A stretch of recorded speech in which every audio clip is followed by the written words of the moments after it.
बात है। जी सर। तो उसमें अच्छा, लगता नहीं कि टीआरएस पार्टी बहुत आगे चलेगी, परंतु कोई पार्टी नहीं है तो लोग टीआरएस को ही वोट देंगे। पर आपकी बातों से लगता है कि विकल्प नहीं है वहां पर केसीआर का। ठीक है सर, देखिए सवाल हमारे इस सर्वे में भी था कि आखिर आपके मुख्यमंत्री का काम आपको कैसा लगा, और वहां तो पिछले 9 साल से मुख्यमंत्री हैं केसीआर, तो केसीआर साहब का कामकाज कैसा लगा लोगों को, इसका सर्वे में क्या जवाब आया वो आपको हम दिखाते हैं। 45% लोगों ने कहा शानदार काम है। शानदार काम कहने वाले 45% लोग हैं। 15% लोगों ने कहा औसत एवरेज काम किया केसीआर ने 9-10 वर्षों के अंदर। 40% लोग कहते हैं खराब काम है। तो आप देखिए, अगर 45 और 15 को जोड़ लें, जो बहुत अच्छा मानते हैं या औसत मानते हैं, तो ये 60% है। 60% लोग अगर आपके काम से खुश हैं या ऐसे कह लें नाराज नहीं है कम से कम, तो जाहिर बात है कि फिर किसी भी मुख्यमंत्री के लिए बहुत बड़ा नंबर है ये। अब जो बातें किंगशुक नाग साहब ने कही वो बड़ी इंटरेस्टिंग है, हमें उस पर बात करनी चाहिए।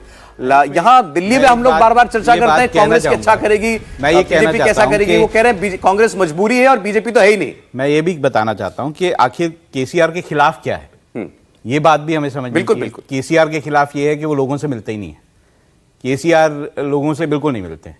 दूसरा उनके खिलाफ है परिवारवाद, तीसरा है करप्शन। ये सारे इशू हैं जो कि उनकी पार्टी सरकार कैसे चलाते हैं अगर मिलते ही नहीं लोगों से, दफ्तर जाते हैं? अब ये जो भी है वो मिलते नहीं है। ये उनके बारे में बता रहे थे कि ये तो सेक्रेटेरिएट भी नहीं जाते। सब लोगों का ये जो है कि वो आम लोगों से नहीं मिलते हैं, ये उनके खिलाफ जो है बात जाती है।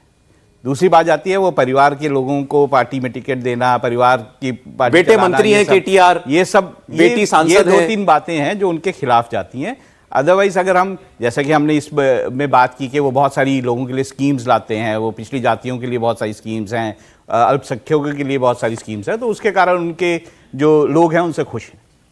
नहीं सर, मेरे लिए जो किंगशुक नाग साहब ने कहा, जो बातें वो बता रहे हैं, और क्या वो अगर हमें आगे सर्वे में वो रिफ्लेक्ट होती हैं, सच होती हैं, तो फिर तो हमें भी सोचना पड़ेगा कि ये बड़ी बड़ी रैलियां जो होती हैं, कांग्रेस पार्टी की बहुत शानदार रैलियां हुई, बीजेपी भी वहां सभा करती है तो बहुत भीड़ आती है, तो ये भीड़ केवल क्या बस सुनने के लिए नेता को कभी आ जाती है बस, उसके अलावा और कुछ नहीं, या भीड़ इकट्ठा करना अब कोई बड़ा काम रह नहीं गया है? तो इस पर हम लोग आगे बात करेंगे। एक छोटा सा ब्रेक ले रहे हैं। एक हिस्सा और तेलंगाना का आपको दिखाना बाकी है, और वो रीजन है अपर तेलंगाना। ये अपर तेलंगाना ये क्लियर कर देगा कि केसीआर क्या बिना किसी रुकावट के एक क्लियर मेजॉरिटी की सरकार तीसरी बार भी तेलंगाना में बनाएंगे, या कांग्रेस पार्टी बेहतर करेगी, कुछ चुनौती देती हुई दिखाई देगी, और बीजेपी जितनी उम्मीद बीजेपी के नेतृत्व को होगी उसके आसपास भी पहुंच पाएगी या नहीं। तो ये तमाम बातें